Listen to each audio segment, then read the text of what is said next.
श्रीमान् वेङ्कटनाथार्य कवितार्किककेसरी वेदान्ताचार्यवर्यो मे सन्निधत्तां सदा हृदि அப்போ குருபரம்பராயி நம. போன ஸ்லோகத்துல சொன்னதனுடைய தொடர்ச்சியே இந்த ஸ்லோகத்திலையும், அதாவது அனைத்து விஷயத்தையும் பிரத்யக்ஷம் பார்க்கும் அப்படின்னுதான் ஜெயினாள் நையாயிக்காள் அவள்லாம் சொல்றார். அதுலயே யோகி பிரத்யக்ஷத்தெல்லாம் வச்சுண்டு அத மாதிரி சொன்னீங்க. அது போன ஸ்லோகத்துல சொல்லச்சே நிருபதிகி அக்ஷப்பிரகர்ஷ துர்வச்சக அப்படின்னு முடிச்ச போன ஸ்லோகத்துல நிருபாதிகமான கண்ணனுடைய ஒரு சிறப்பு சக்தி அப்படிங்கிறது துர்வச்சக சொல்லவே முடியாது. ஏன் சொல்ல முடியாதுன்னாக்கா அனுபவ விரோதம். லோகத்துல அனுபவிக்கிறது இல்லை, யாருமே அது மாதிரி பார்க்கறது இல்லை, அதனால அது வராது அப்படின்னு சாதிச்சுட்ட. இப்ப என்ன சாதிக்க போற இந்த ஸ்லோகத்துல அதையே இன்னும் விளக்கமா சொல்றாரு. ஒரு விஷயம் இருக்கு, என்ன அப்படின்னா இந்திரிய விஷய நியமம். இந்திரிய விஷய நியமம்ன்றது அந்தந்த இந்திரியங்களுக்கு அனுகுணமா அந்தந்த விஷயம் இருக்கும். அது வியவஸ்திதமா இருக்கு. கண்ணால ரூபம் முதலானவைகளை தான் பார்க்க முடியும். ரசம் அப்படின்னாக்கா அந்த ரசத்தை ஜிஹ்வா ரசனேந்திரியம் நாக்கு அதாலதான் அறிய முடியும். வாசனையை மூக்கால தான் அறிய முடியும். தொடுதல் உணர்ச்சி தோல் சுகேந்திரியம் அதுதான். அது மாதிரி காது இந்திரியம் ஸ்ரோத்ரேந்திரியம், அதனால சப்தத்தை தான் கிரகிக்க முடியும். இப்படின்னுட்டு விஷயங்கள்லாம் வியவஸ்திதமா இருக்கு. அதுல இன்னொரு ஒரு சுவாரஸ்யம் இருக்கு. கண்ணு தோல் இது ரெண்டும் திரவியத்தை கிரகிக்கும், திரவியத்தையே கிரகிக்கக்கூடியது. திரவியத்தை கிரகிக்கக்கூடியதுன்னு என்ன அர்த்தம்? நீலோகடகன்னு சொன்னான், ஒருத்தன் கண்ணால பார்க்கலாம். நீலோகடகன்னு சொல்லச்சே இந்த கடமானது ரத்தோகடகா நீலோகடகா நீல கருப்பா இருக்கு சோப்பா இருக்கு அப்படின்னு பார்க்கலாம். அப்போ அந்த சோப்பு ரூபத்தையும் பார்க்கலாம், அதனுடைய திரவியம் ஏன்னா தனியா பிரிக்க முடியாது இல்லையா. அதனால குணம் குணி ரெண்டுத்தையும் கிரகிக்கிறதுங்கிறது கண்ணு ஒண்ணு. அதே மாதிரி தோல் சுகேந்திரியம், சுகேந்திரியம் அப்படிதான். நான் இதை தொடுகிறேன் அப்படின்னு சொல்றேன். நான் இதை தொடுகிறேன்னு சொன்னாக்கா நான் ரூபத்தை ஒண்டி தொட முடியாதே, அந்த வஸ்துவையை தான் தொட முடியும். அதனால அந்த குணத்தோட கூடின திரவியத்தை கிரகிக்கிறதுங்கிறது கண்ணும் அந்த சுகேந்திரியம் தோல் இது ரெண்டு தான் இது. அதனாலதான் லோகத்துல என்ன சொல்றோம், திருஷ்டமேவ ஸ்பிருஷாமி அப்படின்னு பிரயோகம் இருக்கு. எது என்னால் கண்ணால் பார்க்கப்பட்டதோ அதையே நான் தொடுகிறேன். கண்ணால் நான் பார்த்தேன் ஒரு வஸ்துவை, அதுதான் நான் தொடுகிறேன் அப்படின்றதுனால வஸ்துவை தான் தொட முடியும்.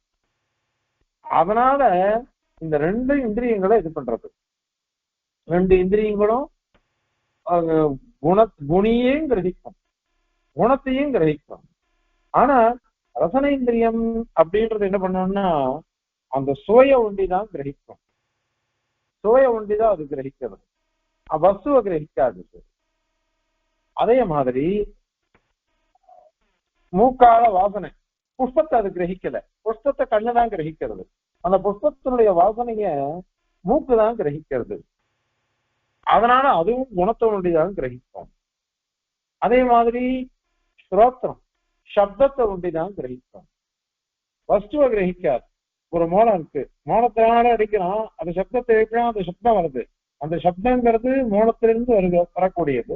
அந்த சப்தத்தை ஒண்டிதான் காது கிரகிக்கிறதை தவிர்த்து அந்த சப்தத்தை உண்டாக்குகிற மோளத்தை கிரகிக்கிறது காதால இல்லை, கண்ணாலதான் கிரகிக்க முடியும். ஆகையினால இப்படி ஒவ்வொரு இந்திரியத்துக்கும் வியவஸ்தை இருக்குது. இந்த மாதிரி விஷய வியவஸ்தைங்கிறது இருக்கிறதுனால நீங்க தர்மம் அதர்மம் புண்ணியம் பாவம் இவைகளெல்லாம் கண்ணால கிரகிக்கப்படுறது. அப்படின்னு நீங்க சொல்றது இருக்குது பாருங்க, அது சம்பவிக்கவே சம்பவிக்காது. இல்ல இல்ல, மனசு இருக்குது, மனசு வந்து சர்வ சமர்த்தமா இருக்குதே, எல்லாத்தையுமே கிரகிக்குமே. அத வந்து மனச எல்லாமே கிரகிக்கிறது லோகத்துல.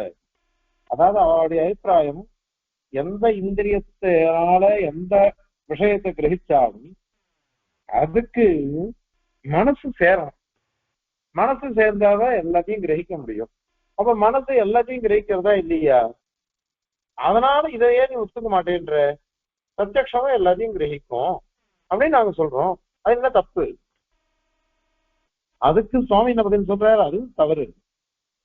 ஏன் அப்படின்னா, மனசு இருக்குதே, ஒரு வஸ்துவை பார்க்கறது, அந்த வஸ்துவை தெரிஞ்சுக்கிறதுன்னா இந்திரியத்தோட சேர்ந்து அது கிரகிக்கிறது உண்மை.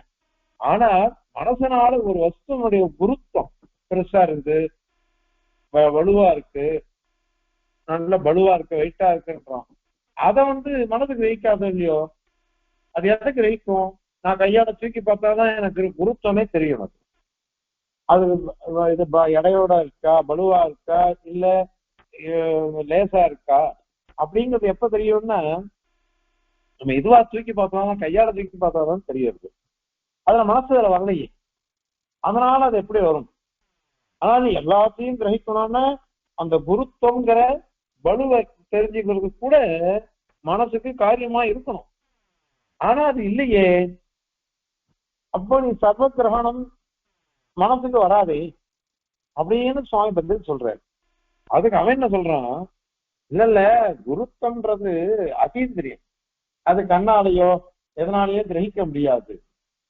அதனால மனசு அதை கிரகிக்கல, மீதி எல்லாத்தையும் கிரகிக்கட்டுமே அப்படின்னா, அப்படி பார்த்தோம்னாக்க அப்படி தம்பி, அப்ப தர்மா தர்மங்கள் கூட தான் அதீந்திரியம். அது வந்து இதனால கிரகிக்கப்படுகிறையே, பண்றது இல்லையே, இந்திரியத்தினால கிரகிக்கப்படுறது இல்லை. வயிற்ற தெரிஞ்சுக்கிறதுன்றது நமக்கு வந்து கண்ணாலேயோ காதாலேயோ ஸ்பர்சத்தினாலேயோ கிடையாது. அதை வித்திக்கு பார்த்தாதான் அதனுடைய வயிற்று தெரியுது. அதனால தர்மா தர்மங்களும் அதீந்திரியம் தான், அதுவும் சேந்திரியம் இல்லை, அதீந்திரியம் லௌகிக பதார்த்தம் இல்லை. அதனால இந்திரியத்தினால கிரகிக்க முடியாது. எப்படி வாதம் பண்றா பாருங்க. அவன் கேட்கறான், அப்படி இல்ல, குருத்துவம் அப்படின்னா அது ஒரு வஸ்து, வெளியில இருக்கக்கூடிய ஒரு வஸ்துவனுடைய வலுவை சொல்றது. அதனால அது வெளியில இருக்கக்கூடியது, பாஷ்யமா இருக்குது. தர்மா தர்மன்றது ஆந்தரம் தானே, உள்ளுக்குள்ள இருக்கிறது தானே. அது நான் ஒரு புண்ணியம் பண்றேன், அந்த புண்ணியமானது எங்கிட்டதான் சேர்ந்துருக்குது. நான் பாவம் பண்ணா அது எங்கிட்டதான் சேர்ந்துருக்குது. அதனால உள்ளுக்குள்ள இருக்கிறது தானே அது. மனசு வந்து என்ன பண்றது, உள்ளுக்குள்ள இருக்கக்கூடிய ஆத்ம குணங்கள் தான் பிரகாசிக்கிறது. லோகத்துல அப்படிதானே தெரியுது. நான் சுகமா இருக்கேன், நான் துக்கப்படுறேன், எனக்கு உடம்பு வலி தெரியுது, இந்த மாதிரி இதெல்லாம் மனசனாலதானே தெரியுது. அது உள்ளுக்குள்ள இருக்கிறது தானே, வெளியில தெரியலையே. அதனால தர்மா தர்மம் வந்து உள்ளுக்குள்ள இருக்கிறது தானே, பாபம் புண்ணியம் அப்படின்றதெல்லாம். அதனால மனசனால தெரிஞ்சுக்கலாமே அப்படின்னு சொன்னாக்கா வாஸ்தவம் தான். இது சுகதுக்காதிகள் இல்லாது பிரகாசிக்கிறதுன்றது உண்மை. ஆனால் தர்மா தர்மங்களை கிரகிக்கிறதுங்கிறது கிடையவே கிடையாது, யாருக்குமே அனுபவம் இல்லை அது. ஏன் அப்படின்னா, யாராவது ஒருத்தன் நான் அதையே புண்ணியம் பண்றேன், நான் அதையே பாவம் பண்றேன் அப்படின்னு ஒத்துப்பானா? மனசு கிரகிச்சுதா? திருடுறவன் கூட திருடுறவன் கூட தான் பண்றதுக்கு நியாயம் கல்பிக்கிறான், அநியாயம் பண்றவன் தான் பண்றதுக்கு நியாயம் கல்பிக்கிறான். தான் அநியாயமா பண்ணா கூட அது நியாயமா தான் இருக்கு அப்படிங்கிறான். பலன் அனுபவிச்சே தான் என்னவோ என் பாவம் அப்படின்னு சொல்லுவானோ என்னவோ. மத்தபடி யாருமே ஒத்துக்கிறது இல்லையே. அதனால இப்ப இவன் தெரிஞ்சிருந்தாருன்னா என்ன பண்ணணும், அந்த பாபத்தை பண்ணக்கூடாது, அந்த புண்ணியத்தை பண்ணணும் அப்படின்னு தானே இருக்கணும். அதனால இல்லவே இல்லது. ஏன்னா லோகத்துல எல்லாருமே தன்னை தார்மீக சத்த சுவாமி குட்டி குட்டி ஸ்லோகம் அனுகிரகிக்கிறார் குட்டிமங்கலம் சுவாமி. ஆத்மானம் பாவையே சர்வோபி அதி தார்மீக சத்தமம். எல்லாரும் என்ன அதி தார்மிகன் அப்படின்னு தான் தன்னை நினைச்சுக்கிறார். யாருமே தான் கஷ்டத்தை கொடுக்குறவன், பாபத்தை பண்றவன் அப்படின்னு யாருமே நினைச்சுக்கிறது இல்லை. நீ இது கேள்விப்பட்டது இல்லையா? மனசே திருட்டுத்தனம் பண்ணும். மனசே திருட்டுத்தனம் பண்ணணும் ஸ்தே நம்மனஹா அப்படின்னு சொல்றது. அத மாதிரி நீ தர்மாதிகளை மனசு கிரகிக்கிறது அப்படின்னு எங்கேயாவது இருந்ததுன்னு வச்சுக்கோங்க. அது எங்க தெரியுமா? அது சுத்தமான மனசு யாருக்கு இருக்கோ அவளுக்கு தான். சுத்தமான மனசுன்னா என்ன அர்த்தம்? இந்திரிய நிகிரகம் பண்ணினவா. இந்திரிய நிகிரகம் பண்ணினவாளால கொஞ்சம் கிரகிக்க முடியுமோ என்னவோ. மத்தபடி அது கூட சாஸ்திர சம்மதம் தான். நீங்க சொல்ற மாதிரி பிரத்யக்ஷ சம்மதம் இல்லை, லௌகிகம் இல்லை. அது சாஸ்திரியமானது. போன ஸ்லோகத்தையே சொல்றோம். அது சாஸ்திரத்தினால தெரிஞ்சுக்கிறதே தவிர்த்து இந்த மாதிரி பிரத்யக்ஷ பிரமாணத்தினால தெரிஞ்சுக்கிறது இல்லை. அதனால உள்ளுக்குள்ள இருக்கக்கூடிய தர்மா தர்மங்களை மனசு கிரகிக்கும். வெளியில இருக்கிற குருத்துவம் பலுவா இருக்கிறது அதை கிரகிக்காது அப்படின்னு சொல்றதும் தவறு. ஏன்னா உள்ளுக்குள்ள இருக்கிறது தெரிஞ்சின்றதாக யாருமே அனுபவிக்கலையே, யாருக்கும் அந்த மாதிரி அனுபவம்ன்றதே வரல. அதனால அந்த பட்சமும் தவறான பட்சம். சரி, நீ சொல்ற, அதுக்கு வேற ஒரு உதாரணம் அவன் கேட்கிறான். காக்கா இருக்கு. காக்கா என்ன பண்றதுன்னாக்க தூரத்துல இருக்கிற வஸ்து அது கிரகிக்கும். அதே மாதிரி பகல்ல அது காக்கா பகல்ல கண்ணு தெரியும், இருட்டுல கண்ணு தெரியாது. ஆந்தை இருக்கே, ஆந்தைக்கு ராத்திரியில கண்ணு தெரியும், பகல்ல கண்ணு தெரியாது. அது மட்டும் இல்ல, தூரத்துல இருக்கிறது கூட அது கிரகிச்சிடும். இப்போ இந்திரிய தாரதமியம் நமக்குள்ள இருக்கே. ஒரு காக்காவானது பகல்ல கண்ணு தெரிஞ்சிருந்து இருட்டுல தெரியாது. ஆந்தைக்கோ இருட்டுல கண்ணு தெரியும், பகல்ல கண்ணு தெரியாது. ஆனா ரெண்டுமே என்ன பண்ணணும்னாக்க தூரத்துல இருக்கிறத கிரகிக்கும்.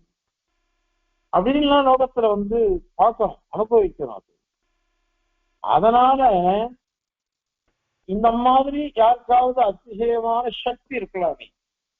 அந்த மாதிரி சக்தி இருந்ததுன்னாக்கா தர்மா தர்மங்களை கூட அவ கிரகிக்கலாம் அப்படின்னு ஆட்சேபம் பண்றாவா. அதற்கு சுவாமி என்ன பதில் சாதிக்கிற, அங்க கூட பாத்துக்கோ, காக்கா எதை பார்த்தது? கண்ணால எதை காண முடியுமோ அதைதான் அது பாக்குறது. ஆந்தையும் கண்ணால எதை பார்க்க முடியுமோ அதுதான் பாக்குறது. அது ராத்திரியா பகலான்றது அடுத்த விஷயம். ஆனால் கண்ணால எதை காண முடியுமோ, எதை பார்க்க முடியுமோ அதைதான் கிரகிக்கிறது காக்காவோ ஆந்தையோ. அங்கேயும் இந்திரிய வியவஸ்தை தான் இருக்கு. அந்த இந்திரிய வியவஸ்தை அது இருக்கிறதுனால அதை கிரகிக்கிறது. நீ சொல்ற பிரகாரம் பார்த்தானாக்க காக்காவானது கண்ணாட ரசத்தை கூட கிரகிக்கப்படியா இருக்கணும். அந்த மாதிரி இந்த கூக்கம்னு சொல்லுவா. கூக்கம்னாக்கா அந்த எல்லாம் இது கண்ணாலதான் ராத்திரியிலையும் கிரகிக்கிறது. ரசம் முதலானவைகளை அது கிரகிக்கிறது இல்லை. அண்ணன் பதிமூணு ஒரு கேள்வி கேட்டுக்கிறார். சம்பாதி அப்படின்னுட்டு அந்த கிருத்ரராஜன் சமயம் சம்பாதி, அந்த ஜடாயுனுடைய சமயம். அந்த சம்பாதி இருக்கிற இடம் ஒரு இடம் மகேந்திரமலை. அங்கேருந்து 100 யோஜனை தூரம் லங்கா. அந்த லங்கையிலே பிராட்டி இருக்கா. அவனை அங்கேருந்து பாக்குறாரு அவர். அது இருக்குதே. அதனால அத மாதிரி இந்த இந்திரிய விஷயத்தினால தர்மத்தையும் எங்கேயோ இருக்கிறத பார்க்கலாமே, அல்லது உள்ளுக்குள்ள இருக்கிறதையாவது பார்க்கலாமே அப்படின்னு சொன்னாக்கா அதுவும் தவறு. இது பௌராணிக வசனம். பௌராணிக வசனம்னா இப்ப நாம பார்க்கிற பறவைகள்லாம் எது பேசுறது? எதை கிளிக்கு சொல்லி கொடுத்தா அது பேசுறது? எல்லாரும் பேசுறது இல்லை, எல்லா பறவைகளும் பேசுறது இல்லை. நாம பார்த்துட்டு இருக்கோம். ஆனால் குரங்கு பேசுறது இல்லை, நாம பார்த்துட்டு இருக்கோம். ஆனால் பௌராணிக ரீதியா பார்த்தாக்கா எல்லாம் கிளி பேசும், பறவைகள் பேசும், மிருகங்கள் பேசுறது, ஜாம்பவான் கரடி அவள் பேசுற, இந்த மாதிரி இவன்னா பேசுறாளே. இப்ப அது இன்னைக்கு யாரையுமே நம்ம பாக்குறது இல்லையே. அதனால பௌராணிக விஷயத்தை வச்சு இங்க கேள்வி எல்லாம் கேட்காது. அதனால இதெல்லாம் சூக்ஷமான விஷயங்கள். அவள்லாம் ஏதோ தேவதைகளுடைய அம்சம், அதனால அவள்லாம் பேசுறா, அவள்லாம் கண்ணால பாக்குறா அப்படின்னு வேணா சொல்லிக்கலாம். அது மற்றபடி இந்த இது தவறான விஷயம் இது. காக்கா பாக்குறது, ஆந்த பாக்குறது, அது மாதிரி சம்பாதி பாக்குறார், அந்த மாதிரி சொல்றதெல்லாம் தவறான வாதங்கள். அதுல கூட நீங்க பாருங்க, தூரத்திலே பார்த்தேன்னா கண்ணாலதான் பாக்குறவர், கண்ணாலதான் பாக்குற அந்த வியவஸ்தை இருக்கா இல்லையா? அது வியவஸ்தை இருக்கிறதுனால கண்ணால எதை பார்க்க முடியுமோ அதான் பார்க்கறது. அதனாலதான் கண்ணால ரசத்தை அறிய முடியாது. அழகான சொல்ல போறேன் இந்த ஸ்லோகத்திலேயே மேல. அதனால என்ன எவ்வளவு தூரம் நீ போனாலும் எல்லாமே அந்தந்த நியதி, நியமம், வியவஸ்தை அதன்படிதான் போறது. சரி, நீ இத அப்படி சொல்றியோ இல்லையோ, இப்போ வேற ஒரு கேள்வி கேட்கிறேன், பதில் சொல்லுன்னு அவ கேட்கிறான். இந்த இது இருக்கு பாருங்க, வௌவால் இருக்கு. இந்த வௌவால் சாப்பிடுறதும் வெளியில போறதும் ஒரே வழிதான். வாயாலதான் நம்ம சாப்பிடுவோம், ஆசனத்தால நம்ம மழை இது பண்றோம், மழை நிவர்த்தியா பண்றோம். ஆனா இங்க வௌவால் என்ன பண்றதுனாக்கா எந்த வழியா சாப்பிடுறதோ அந்த வழியாவே வெளியேற்றணும். எப்படி இருக்கு இப்போ? அத மாதிரி பாம்பு ஒண்ணு இருக்கு. இந்த பாம்பு அதுக்கு சக்ஷுஸ்ரவசாகன்னு அதுக்கு பேர். பாம்புகளுக்கு சக்ஷுஸ்ரவாக அப்படின்னு பேர். ஒரு பாம்புன்னா சக்ஷுஸ்ரவாக, 4 பாம்புன்னா சக்ஷுஸ்ரவசாக அப்படின்னு சொல்லணும். கண்ணு இருக்கே அதுவே கேட்கறது, கேட்கறதுக்கும் பார்க்கறதுக்கும் கண்ணுதான் அதுக்கு அப்படின்னு பிரசித்தம் அது. அதனால இப்ப என்ன எடுத்து, ஒரே இந்திரியம், கண்ணு ஒரு இந்திரியம், அதனாலேயே ஸ்ரோத்ரேந்திரியம் வந்துடுச்சு, காதாலையும் கேட்கறது அப்படின்னு இருக்கு. அத மாதிரி இந்த வௌவால் அது ஒரே இந்திரியத்தினால ஆகாரத்தையும் சாப்பிடுறது, வெள்ள போறதையும் பண்ணிவிடுறது அது. அதனால இந்த 2 இது இருக்கே லோகத்துல, அத மாதிரி இது இருந்துட்டு போட்டோமே அப்படின்னுட்டு கேள்வி இருந்ததுன்னாக்கா அதற்கும் பதில் சாதிக்கிறார் சுவாமி. அதுவும் தவறான வாதம். அதுக்கு ஒரு உதாரணம் ஒண்ணு காமிக்கிறார் சுவாமி, அதுதான் சுவாரஸ்யம். இந்த நாக்கு கொடியும், நாக்குக்கு ரசனா சக்தி இருக்கு, ரசனம் சுவையை அறிகிற சக்தி இருக்கு. அதே மாதிரி தொடு உணர்ச்சியும் இருக்கு. தொடு உணர்ச்சி நாக்குக்கு இருக்கு. அத மாதிரி ரசத்தை அறிகிற சக்தியும் அதுக்கு இருக்கு.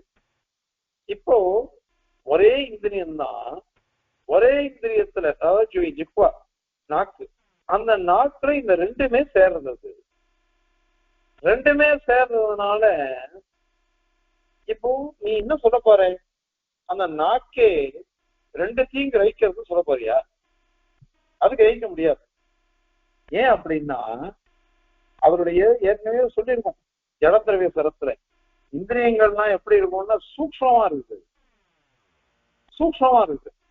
சூக்ஷ்மமா இருக்கிறதுனால அந்த நாக்குக்குள்ளேயே தொடுதல் அப்படிங்கிற இந்திரியம், சுகேந்திரியம் அதுவும் இருக்கு. அதே மாதிரி ரசனை, சுவையை அறிதல் அதுவும் இருக்கு. இந்த 2மே நாக்குல இருக்கு. 2மே நாக்குல இருக்கிறதுனால இது அது என்ன பண்றதுன்னா, சுவையை அறியும் பொழுது அந்த ரசனேந்திரியம் வேலை செய்யறது, தொடுதல் உணர்வு வரைச்ச அப்போ தொகிந்திரியம் வேலை செய்யறது. தொகிந்திரியமே சுவையை அறியவில்லை, அத மாதிரி ரசனேந்திரியமே தொடு உணர்ச்சியை அறிவதில்லை. அதனால 2ம் தன் காரியத்தை விட்டுட்டு இன்னொரு காரியத்தை பார்க்கவே இல்லை. இதுதான் லோகத்துல. ஏன் அப்படின்னு வச்சுக்கோங்க, பல்லுல ஏதோ ஒண்ணு மாட்டிக்கிறது. பல்லுல ஏதோ ஒண்ணு மாட்டிட்டதுன்னா நம்ம கிருஷ்ணமூர்த்தி மாமாதான் சாதிப்பார் 6வது. இந்த நாக்கு எவ்வளவு உபகாரம் பண்றது பாருங்க, பல்லுல ஏதாவது ஒண்ணு மாட்டின்னு இருக்கு அப்படின்னா நாக்கு சும்மா இல்லாம அது வெளில கொண்டு வர்ற பிரியம் அந்த நாக்கு ஏதாவது பிரயோஜனப்பட்டுட்டே இருக்கு. இப்ப இதுல அங்க சுவை கிடையாது. பல்லுல ஏதோ ஒண்ணு மாட்டின்னு இருக்கு, அதை எடுக்கிறது சுவை இல்லை. அதை நாக்கால தொட்டு தொட்டு தொட்டு தொட்டு தொடு உணர்ச்சி தான் அங்க தெரியுது. தொடு உணர்ச்சி தான் தெரியுது. அந்த வஸ்துவை எடுத்துட்டோம்னாக்கா அந்த நாக்குல பட்டதுன்னு சொல்லுவாங்க அந்த வஸ்து, அப்போ அதனுடைய சுவை தெரியலாம். அது கூட எப்படி அந்த சுவையை தெரியறது ரசனேந்திரியத்துல தான். அந்த மாதிரி இந்த சுகேந்திரியத்தினால தொடுதல் உணர்ச்சி ஒன்றிதான். அதே மாதிரிதான் பாம்புக்கும் சரி அந்த வௌவாலுக்கும் சரி ஒரே இடத்துல இருந்தா கூட அதனுடைய வேலையை அந்தந்த இந்திரியம் அந்தந்த சமயத்துல பண்ணும். அது சாப்பிடுறதோ அல்லது வெளியேற்றுறதோ. அதே மாதிரி பாம்பு கேட்கிறதோ அல்லது பார்க்கறதோ, இது ரெண்டு விஷயமே ஒரே சமயத்துல பண்ணாது. ஒரே சமயத்துல பண்ணாம ஒரே சமயம் ஒரே இந்திரியம் பண்ணாதுன்னு அர்த்தம். அதாவது காரியத்துல காது கேட்கணும்னா அந்த சமயத்துல சிரவணேந்திரியமா அது வேலை செய்யும். சிரவணேந்திரியம் தான் அங்க இருக்கு, சோத்திரேந்திரியம். அதே மாதிரி பார்க்கும் பொழுது சக்ஷுரேந்திரியம். அதனால அந்த பேதம் இருக்கு அங்க. அந்த பேதம் இருக்கிறதுனால அது இல்லவே இல்லை, ஒரே இந்திரியமே ரெண்டுத்தையும் வேலை செய்யறது அப்படின்னு சொல்லக்கூடாது. ரெண்டு இந்திரியங்கள் தான் தனித்தனியா இருக்கு. அது வௌவாலா இருந்தாலும் சரி அல்லது பாம்புகளா இருந்தாலும் சரி. அதனால அந்த கிரமத்தினாலதான் அது செய்யறது.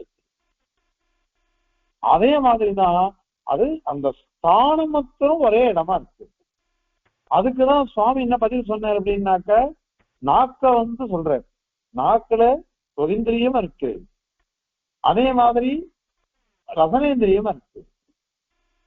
ஸ்தானம் ஒன்னே தவிர்த்து காரியம் வேற வேற. ரசனேந்திரியம் அதன் காரியத்தை செய்யும், அந்த மாதிரி சுகேந்திரியம் தன் காரியத்தை பண்றது. மற்றபடி ஸ்தானம் மட்டும்தான் அங்க ஒன்னா இருக்கு. அது மாதிரிதான் இங்கேயும் அது. அதனாலதான் அத சுவாமி சாதிக்கிற மனுஷாளுக்கு நாக்குல ரசனேந்திரியம் இருக்கு, சுகேந்திரியம் இருக்குது, சேர்ந்தான் இருக்குது. ஆனால் சுகேந்திரியம் ரசத்தை கிரகிப்பது இல்லை.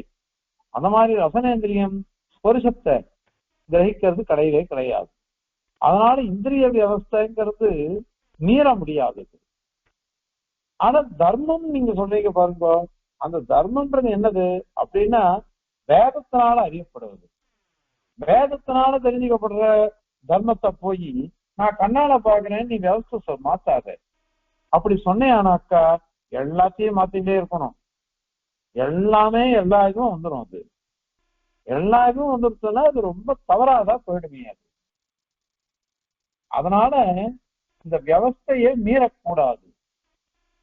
அதனால யோகிகளுடைய திருஷ்டி அது கூட வேதத்தினால் நமக்கு தெரியாது. அதனால ஆந்தரிகமா அது இருக்கு, அது மனசும் இல்லை. அவ தபஸ் பண்றதுனால அந்த பாவனை சம்ஸ்காரங்கள் அதனால் வர்றதுனால அவளுக்கு அப்படி தெரியறதுன்னு வேதம் சொல்றது. நேற்று கூட பார்த்தோம் தஸ்மன் திருஷ்டே பராவரே. அத மாதிரி இருக்குது. இந்திரியத்தை ஒரு மீது சொல்லவே கூடாது. இதுக்கு மேல அவ ஒரு கேள்வி கேட்கிறான். புறத்தாழ்வான் வரதராஜ ஸ்தவத்துல சாதிக்கிற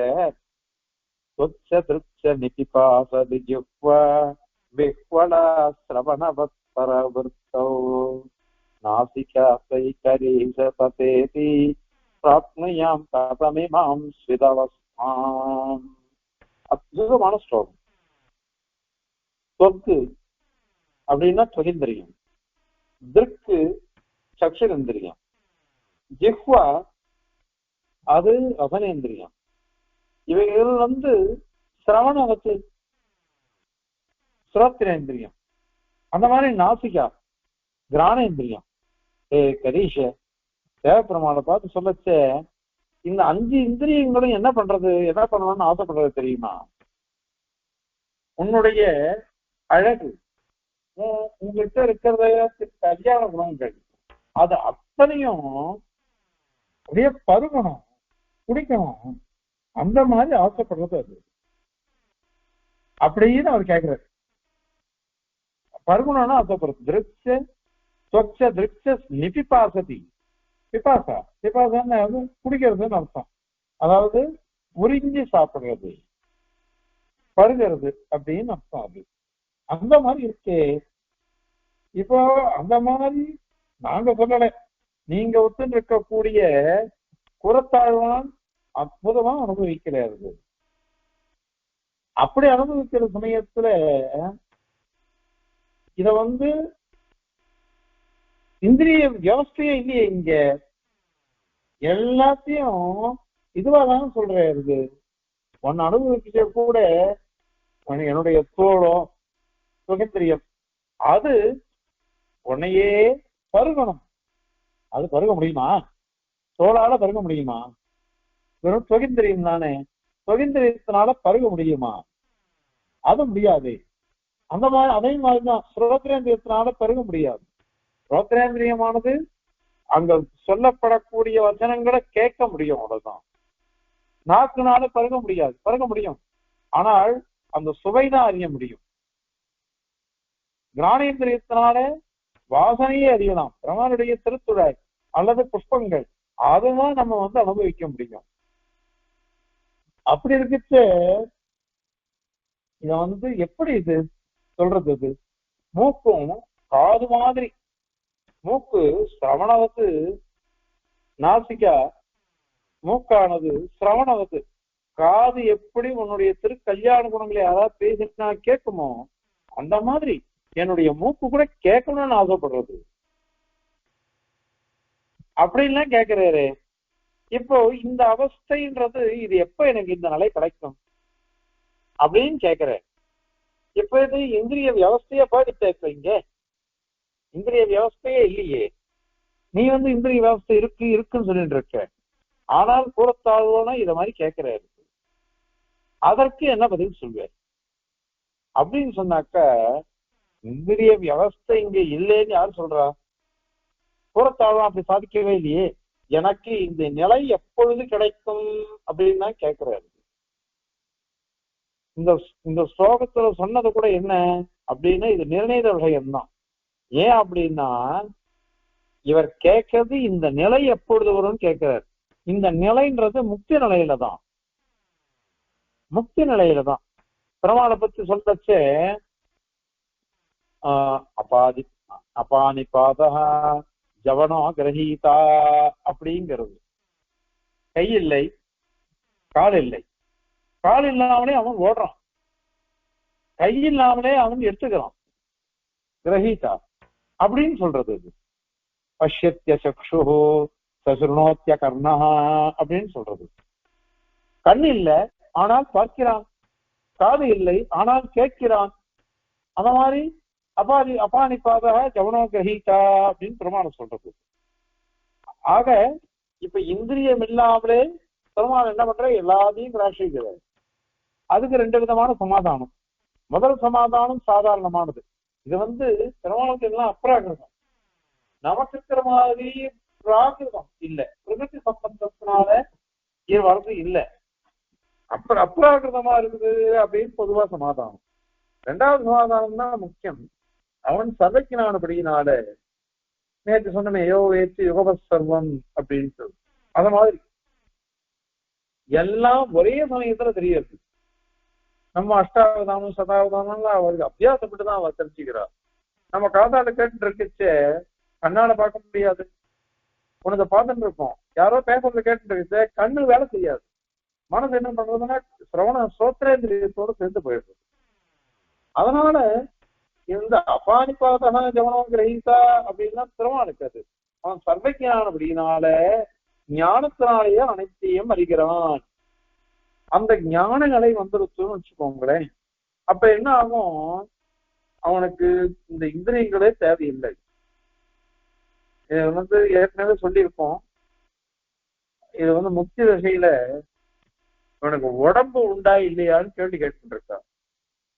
அபாவாதிகரணம்னுட்டு 4வது அத்தியாயம் 4வது பாதத்துல 5வது அதிகரணம் அபாவாதிகரணம்னு பேரு.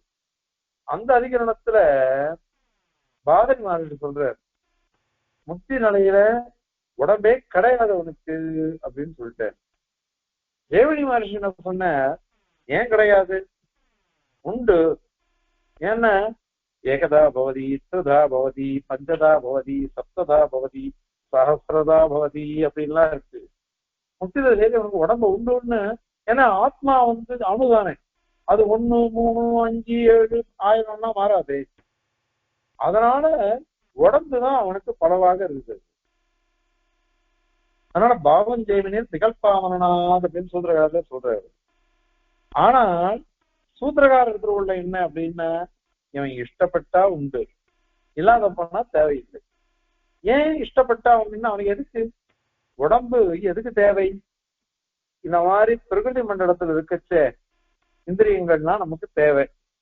தர்மத்தை அனுஷ்டிக்கணும், உபாயத்தை அனுஷ்டிக்கணும், அதுக்கெல்லாம் இந்த உடம்பு தேவை. சரீர மாத்தியம் கட தர்ம சாதனம் அப்படின்ட்டு. அதனால அதுக்கெல்லாம் தேவை. அதுக்கோசரம் இதெல்லாம் தேவைன்னு சொல்லலாம். ஆனால் அங்க போனா அது எதுக்கு? எல்லா உபாயத்தெல்லாம் அனுஷ்டிச்சு பலனாதான மோட்ச தசையில அவன் போயிருக்கான். பலனை அனுபவிக்கிறான் மோட்ச தசையில. அப்ப அவனுக்கு எப்படி இருக்கும்? சம்பூர்ண ஞான விகாசம். ஞானமானது சம்பூர்ணமா விகசிச்சுடுறது. ஸ்ரீமத் ரகசிய திரேசாரத்துல உபாய விபாக அதிகாரத்துல சுவாமி சாதிக்கிறார். உபாயமாவது ஒரு ஞான விகாச விசேஷம், உபேயமாவது ஒரு ஞான விகாச விசேஷம் அப்படின்னு சாதிக்கிறார். ஞான விகாச விசேஷம் தான். அதுல விகாசம் எப்படிப்பட்டது? சம்பூர்ண விகாசம். சம்பூர்ண விகாசம் வந்துடுச்சோம்னாக்க அவன் ஞானத்தினாலேயே எல்லாத்தையும் அறிஞ்சு விடுவான். அப்ப கண்ணு இருக்கு அவனுக்கு. ஏன்னா பகவான் எப்படியோ அப்படிதான் அவனுக்கும். பகவான் ஞானத்தினாலேயே எல்லாத்தையும் அறிந்து கொள்கிறான். அந்த மாதிரி முக்தாத்மாக்கள் நித்யா எல்லாம் கூட அப்படிதான் இருக்காது. அது சரி, அப்படின்னா உடம்பு இருக்கு, இந்திரியம் எதுக்கு அவளுக்கு அப்படின்னு கேட்டாக்கா, விஹார் வேலை விளையாடணும். அங்க இருக்காது. ஸ்திரீ பெருவா, யானை இருவா, ஞாதி பெருவா, நோபஜனம் ஸ்மரண்யம் சரீரம் அப்படின்லாம் வாக்கியம் இருக்கு. அங்க அவன் ஆசைப்பட்டான்னாக்கா ஸ்திரீகளோட விளையாடுவான், ஞாதிகளோட விளையாடுவான். அத மாதிரிலாம் இருக்கு. வாகனங்களோட வச்சு விளையாடுவான்ட்டு. அந்த மாதிரி விளையாட்டுக்கு உடம்பு வேணும். மற்றபடி இந்த மாதிரி ஞானம் சம்பூர்ணமா விகசிச்சுடுறதுனால இதை தெரிஞ்சுக்கிறதுக்கோசரம் உடம்பு இல்லை. அவன் ஞானத்தினாலேயே எல்லாத்தையும் அறிந்து கொள்வான். அதனால இந்திரியாதீனம் அவளுக்கு ஞானம் இல்லை. முக்தி திசையில நித்தியர்களுக்கோ முக்தர்களுக்கோ இந்திரியாதீனமான ஞானம் இல்லை. நமக்கு அப்படி இல்லை. ஏன்னா இந்திரியம் இருந்தாதான், உடம்பு இருந்தாதான், பிராணம் இருந்தாதான், மனசு சேர்ந்தாதான் வஸ்துக்களை அறிய முடியும். அதனால சம்பூர்ணமா விகசிச்செடுத்தோம். ஆகவே இந்த இடத்துல கூத்தாழ்வான் கேட்டது என்னது அப்படின்னு சொன்னாக்க, இதான் கேட்கிறது. நான் எப்ப மோட்ச தசையை அடையிறேன், அப்ப இந்திரிய வியவஸ்தை கிடையாது இல்லையோ, ஞானம் வந்துட்டா போருமே. நான் எல்லாம் ஞானத்தினாலேயே எல்லாத்தையும் அறிவேன். ஞானத்தினாலேயே உன்னை பருகுவேன், உன் திரு கல்யாண குணங்களை பருகுவேன். அந்த ஞானத்தினாலேயே கேட்கறது, ஞானத்தினாலேயே சுவையை அறிந்தது, இப்படி எல்லாம் நான் பண்ணிடுவேனே. எனக்கு அந்த நிலை எப்போ வரும்? அதனால இத மாதிரி நான் முக்தி தசையதான் கூறத்தாழ்வுன்னு பிரார்த்திக்கிறேன் தவிர்த்து இவர் இதை பிரார்த்திக்கல. இங்கேயே இந்த ஜென்மாவில இந்த சம்சார பந்தத்திலேயே இதெல்லாம் எனக்கு வேணும் அப்படின்னு அவர் கேட்கவே இல்லையே. அதனால இது நீங்க இந்திரிய வியவஸ்தைய மீறி சொல்றேன்னு சொல்றது தவறு. அதை உங்களால சொல்ல முடியாது. விஷய வியவஸ்தை இருக்கு, அதை உங்களால சொல்லவே முடியாது, நிரசிக்கவே முடியாது. விஷய வியவஸ்தை எல்லாத்துக்கும் உண்டு. ஒவ்வொரு இந்திரியத்துக்கும் விஷய வியவஸ்தை இருக்கு. ஆக கண்ணால எதை பார்க்க முடியும் அப்படின்னா ரூபம், அதை உடைய வஸ்து, அதைதான் கிரகிக்க முடியும். மற்றபடி அதீந்திரியமாக அலௌகிகமாக இருக்கக்கூடிய தர்மா தர்மங்கள், புண்ணியா பாபங்கள், இவைகளையெல்லாம் கண்ணால பார்க்கவே முடியாதே.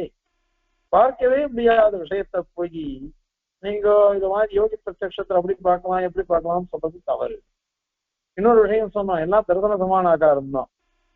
தரிசன சமான ஆகாரமே தவிர்த்து நேரம் அப்படியே பிரத்யட்சமா நிக்கிறதுன்றது கிடையாது. பெருமாள் யோகி பிரத்யட்சத்துக்கு நேரம் நிற்பாருன்னா அந்த பாவனை, அதனால ஒரு தோற்றம் தெரிகிறது. அவ்வளவுதான் இங்க வச்சுக்கணும். ஆகவே இதுதான் இங்க அர்த்தம். முன்னாடி சொன்ன மாதிரி இந்த யோகி பிரத்யக்ஷம்ன்றது ஒரு நியதி உண்டு. அதனால இந்திரிய சக்திக்கு பரிமிதமானதுதான், பரிமிதத்துவம் தான் ஒத்துக்கணும். பரிமிதத்துவம்னாக்க அளவோடு கூடினதுதான் அது. அதே மாதிரி காக்காவுக்கு இருக்கே, ஆந்தைக்கு இருக்கே அப்படின்லாம் கேட்கக்கூடாது. வௌவாலுக்கு அது மாதிரி இருக்கே, பாம்புக்கு இருக்கேன்னு கேட்கக்கூடாது. காரணம், எந்த ஒரே ஸ்தானத்துல இருந்தா கூட அந்தந்த இந்திரியத்தினுடைய காரியத்தை அந்தந்த சமயத்துல பண்ணும். அது ஸ்தானம் தான் ஒன்னைய தவிர்த்து இந்திரியம் ஒண்ணு இல்லை. இந்திரியம் வேற வேறதான். ஆகவே இது தோஷம் சொல்ல முடியாது. ஆகவே யோகி பிரத்யக்ஷத்தினால எல்லாம் தெரிஞ்சிடும் அப்படின்னு தான் சொல்ல வேண்டாம். தர்மாதர்மங்களை கண்ணாலேயே பார்த்துடலாம், எல்லாம் சர்வ பிரத்யக்ஷம் அப்படின்றது கூடாது அப்படிங்கிறத இந்த ஸ்லோகத்தினால சாதிக்கிற. இப்போ இந்த ஸ்லோகத்தை சேவிச்சு அதனுடைய தாத்பரியத்தை பார்க்கலாம். பிரத்யேகம் ஹி அக்ஷவேத்யம் பிரதிநியததயா சர்வலோக பிரசித்தம் காக உலூகாதிகானாம் அபி நிஜ விஷயே ஐக்ஷி சக்ஷு பிரகர்ஷः மாந்தாள யாழபூர்வேஷ்வபி கடு ரசனா ஸ்பர்ஷனாதி கிரமாத் ஸ்யாத் அக்ஷஸ்தானித்யமாத்ரம் இத விஷயமதः ஸ்வப்திபாசாதி வாக்கியம் அப்படின்னு ஸ்லோகம். இப்போ அதனுடைய தாத்பரியம் பாருங்க. அக்ஷவேத்யம் இந்திரியத்தினால அறியப்படுதல், கிரகிக்கப்படுதல் என்பது பிரத்யேகம். ஒவ்வொன்றுத்துக்கும் அந்தந்த இந்திரியத்துக்கு இந்திரிய விஷய அனுகுணம், இந்திரிய அனுகுணம், அந்தந்த இந்திரியத்துக்கு அனுகுணமாக பிரதிநியதத்தையா வியவஸ்திதமா இருக்கு. பிரதிஷ்டினம். கண்ணுக்கு ரூபந்தான் பார்க்க முடியும், ரூபம் அந்த வஸ்துவை பார்க்க முடியும், கோஷத்தினால தொட முடியும். அத மாதிரி ரசத்தை ஜிஹ்வேந்திரியத்தினால ரசனேந்திரியத்தினால கிரகிக்க முடியும். வாசனைய மூக்காடுதான். இத மாதிரி ஒரு இது இருக்கு. இது பிரதி நேசத்தையா சர்வலோக பிரசித்தம். எல்லாரும் ஒருத்தர் பேசுறாரு, மெதுவா பேசுறாரு, அப்போ காதை உன்னிப்பா வச்சு கேட்கணும். கொஞ்சம் தூரத்துல இருந்து அப்போ கண்ணை அப்படி பார்த்து சூக்ஷமா பாக்குறதுக்கு பார்க்கணும். ஏன் தூரத்துல இருந்த காதால பாக்குறது தானே, அல்லது கண்ணால காதுக்கு வர வேண்டிய விஷயத்த சப்தத்தை கண்ணால கேட்கறது தானே. ஆனா கேட்கறது இல்லையே லோகத்துல. இது வேற அது வேற, அப்படிதானே இருக்கு. அதனால பிரதிநியத்தையா சர்வலோக பிரசித்தம் நீ எல்லாருக்கும் இருக்கே. எதை எதை எப்படி எப்படி பண்ணணும் அப்படின்னுட்டு அனைத்து லோகத்திலையும் அது பிரசித்தமா இருக்கு. இந்திரியங்களுக்கு விஷய வியவஸ்தை பிரசித்தம் அப்படின்றது. அதனால தர்மாதிகளுக்கு கண்ணாலதான் பார்க்க முடியும் அப்படின்னு நீங்க சொல்றீங்களே, அது தவறு அப்படின்னு அவள் சொன்னாது. நம்ம அவளை பார்த்து நம்ம சொன்னாது. அத மாதிரி சரி, காக்கா உலூகாதிகானமபி, காக்கா ஆந்தை இவைகள்லாம் என்ன பண்றது அது அப்படின்னு கேட்டாக்கா அதற்கு பதில் சொல்றாரு. காக்கா என்ன பண்றது, பகல்ல பாக்குறது, ஆனா தூரத்துல இருக்கிறதையும் அது பார்க்கறது. அதே மாதிரி உலூக்கம், ஆந்தை, பூக்கம் இவைகள்லாம் கூட சரி சக்ஷு பிரகர்ஷனம், கண்ணுடைய தூரமா அதுக்கு பிரகர்ஷம்னா அதுக்கு சிறப்பான சக்தி இருக்கு. பகல்ல பாக்குறது, ராத்திரில பாக்குறதுன்னு வியவஸ்தை ஒண்ணு. ரெண்டாவது தூரத்துல இருக்கிறதையும் பார்த்தல் அப்படின்னு இருக்கு. இது கூட எப்படி தெரியுமா, நிஜ விஷயேகி, கண்ணால எதை பார்க்க முடியுமோ அதுதான் தூரத்துல இருந்து பாக்குறது. ராத்திரியில அந்த பாக்குறதுன்னா அது கூட கண்ணால பார்க்க வேண்டிய விஷயத்தான் பாக்குறது. அது காதால கேட்க வேண்டிய விஷயத்த அது கண்ணால பார்க்கலையே. அது அப்படித்தானே லோகத்துல இருக்கு. நிஜ விஷயேகி, தனக்கு கண்ணுக்கு என்ன விஷயமோ அததான் அது கிரகிக்கிறது. ஐக்ஷி ஐக்ஷைன்னா பார்க்கப்படுகிறது. கண்ணால எதை பார்க்க முடியும்? அதாவது ரூபாதிகள்ல தான் அது வியவஸ்திதம். கண்ணால அது பார்க்கறது, தூரத்துல இருக்கிறது, இருட்டுல பார்க்கறது, பகல்ல மட்டும் பார்க்கும், இருட்டுல மட்டும் பார்க்கும், தூரத்துல இருக்கிறத பார்க்கும் அப்படின்றதெல்லாம் கூட அது வியவஸ்திதம். அங்கேயும் வியவஸ்தை தான் இருக்கு. கண்ணால இது பண்ண முடியுமோ அதுதான் இருக்கு. ஏன்னா காக்கா கண்ணாலேயே ரசத்தை கிரகிக்கிறது இல்லையே. அந்த மாதிரி கூக்கம் ஆந்தையானது கண்ணால பார்க்கும், ரசத்தை கிரகிக்கிறது இல்லை. நீ ஒன்னே ஒண்ணுதான் சொல்லணும், ஒண்ணு பகல்ல பார்க்கும், இன்னொன்னு இருட்டுல பார்க்கும், அது தூரத்துல இருக்கிறத பார்க்கும். அது எல்லாருக்கும் சமானம். கண்ணால தூரத்துல இருக்கிறத பாக்குறது, பக்கத்துல இருக்கிறத பாக்குறதுன்றது அவாளுக்கு கண்ணு நன்னா இருந்ததுன்னா எல்லாம் தான் தெரியுது. கண்ணு வேலையே செய்யலைன்னா ஒண்ணுமே தெரியாது. அதனால இது பின்ன இந்திரியங்களால பின்ன விஷயங்களை பார்க்க முடியாது. தன் இந்திரியத்துக்கு எது விஷயமோ அதுதான் கிரகிக்க முடியும். அதனால அது தவறு. சரி, மாந்தாளம் வியாழபூர்வேஸ்வபி. மாந்தாளம்னா எதுக்கு? வௌவாலுக்கு பேரு. வியாழம்னா பாம்புக்கு பேரு. இவைகள்லாம் கூட எப்படி இருந்தது அப்படின்னா, மாந்தாளத்துக்கு அந்த வௌவாலுக்கு என்னவா இருக்குதுன்னாக்கா, ஒரே இந்திரியத்தினால அது மாந்தாளம் வௌவால் சாப்பிடுறதாகட்டும், முகம் அப்படின்னு அந்த முகம் வெளில போற இடம், இது ரெண்டுமே அதுக்கு ஒரே இடமா தான் இருக்கு. அத மாதிரி பாம்புக்கு சக்ஷுஸ்ரவாக அப்படின்னு பேரு, தன்னையே காதாக உடையது அப்படின்னு பேரு. இத நியாய தத்துவத்துல சாதிச்சிருக்கார் நாதசிவன் நாதமணிகள். நியாய தத்துவத்துல சுவாமி சாதிச்சத நியாய சித்தாஞ்சனத்துல தேசியன்னு உதாரிச்சிருக்கார். தேசியன் காலத்துல அந்த கிரந்தம் வந்திருக்குது, அதை கடாட்சிச்சு சாதிச்சிருக்கார். அதுல இந்த மாதிரி ஒரே இடத்துல ரெண்டு இந்திரியங்கள் இருக்கு, அல்லது ஒரே இந்திரியத்தினால ரெண்டுத்தையும் பார்க்கறது, ரெண்டுத்தையும் பண்றது, எப்படி சொல்லணுமா அப்படின்னு கேள்வி. அதை வச்சுதான் கேட்கறான் அவன். ஒரே இந்திரியத்தினால ரெண்டுத்தையும் பார்க்கறது பாம்பு செய்யறது, அதாவது காதாய் கேட்கணும், பார்க்கணும், இத கண்ணாலேயே பண்றது அது அப்படின்னுட்டு அவ கேள்வி கேட்கிறவா பூர்வபக்ஷிகள். அதே மாதிரி மாந்தாள் இந்த வௌவால் அதுவும் அத மாதிரி இருக்கு, அந்த மாதிரி பண்றது அது. அதனால இப்ப இந்திரியம் எதிக்கிரமா இருக்குதே, இந்திரியம் மாதிரி போயிடுத்தே, கண் இந்திரியம் அது கேட்கறது.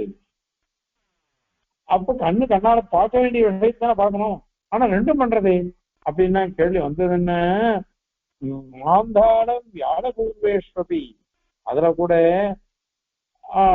பாம்பு கிட்டையும் வௌவால் அவைகள் அது மாதிரி இருக்கக்கூடிய பட்சிகள் அங்க இந்திரிய பேதம்லாம் இருக்கும். அவைகள்ல கூட ரசனா ஸ்பர்சனாதி கிரமாக்களு,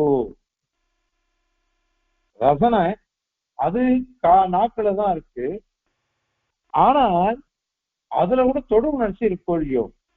ரசனேந்திரிய ஸ்வகிந்திரிய கிரமாத்து, ஒரே நாக்குல சுவையும் அறியப்படுகிறது, ஸ்பர்சனம் அறியப்படுகிறது. அப்போ ஒரே இந்திரியமே ரெண்டு காரியத்தை பண்றதுன்னு நீ சொல்லுவியா? அப்படி சொல்ல முடியாது. ஏன்னா தொகிந்திரியத்தினால சுவையை அறிய முடியாது, ஸ்பர்சத்தை ஒண்டிதான் அறிய முடியும். அந்த மாதிரி ரசனேந்திரியத்தினால சுவையை தான் அறிய முடியும், தொடு உணர்ச்சியை அது அறியவே முடியாது. அதனால அக்ஷஸ்தானிக்க மாத்திரம், அக்ஷம் கண்ணு, அந்த ஸ்தானம் ஒன்னா இருக்குது பாம்புக்கு, அத மாதிரி வௌவாலுக்கும் அவ்வளவுதான். ஸ்தானம் ஒன்னே தவிர்த்து இது எல்லாரும் அனுபவிக்கிறது. இந்த நாக்கு விஷயம் சொன்னமே, நாக்கால் தொடு உணர்ச்சியும் அறியப்படுகிறது, சுவையும் அறியப்படுகிறது. அதனால என்ன பண்ணோம், இந்த நாக்கில் இருக்கக்கூடிய தொடு உணர்ச்சி இந்திரியம், அது தொகிந்திரியம், அது தொடுதல் ஸ்பரிசம் கிரகிக்கிறது. அதே அங்க இருக்கக்கூடிய ரசனேந்திரியம் சுவையை அறியறது. அவ்வளவுதான், இந்திரிய ஐக்கியம் இங்க இல்லையே. அதனால அக்ஷஸ்தானிக்க மாத்திரம், அக்ஷ கண்ணு ஸ்தானம் அது ஒன்னா இருக்கு. ஒரே ஸ்தானத்துல ரெண்டு இந்திரியங்களும் இருக்கு. எது எதுக்கு எந்தெந்த காலத்துல காரியம் வருதோ அந்தந்த சமயத்துல அது பண்ணும் அது. அதனால இந்திரிய ஐக்கியம்ன்றது கிடையவே கிடையாது.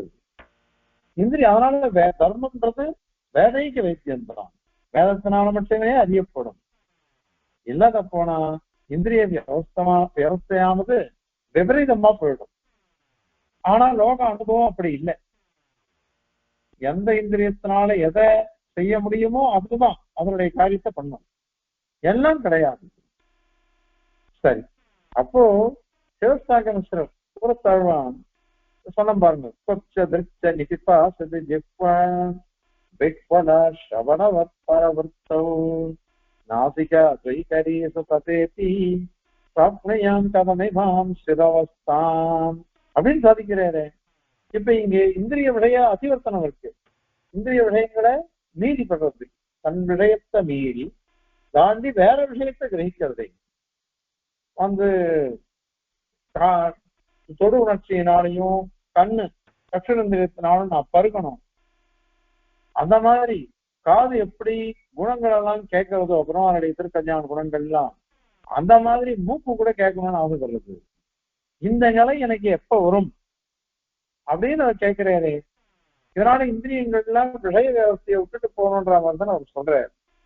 அப்படின்னாக்கா அதற்கு பதில், அதான் நீங்க சொல்றது தவறு. இந்திரிய விளைய வியவஸ்தையானது இங்க இருக்கு.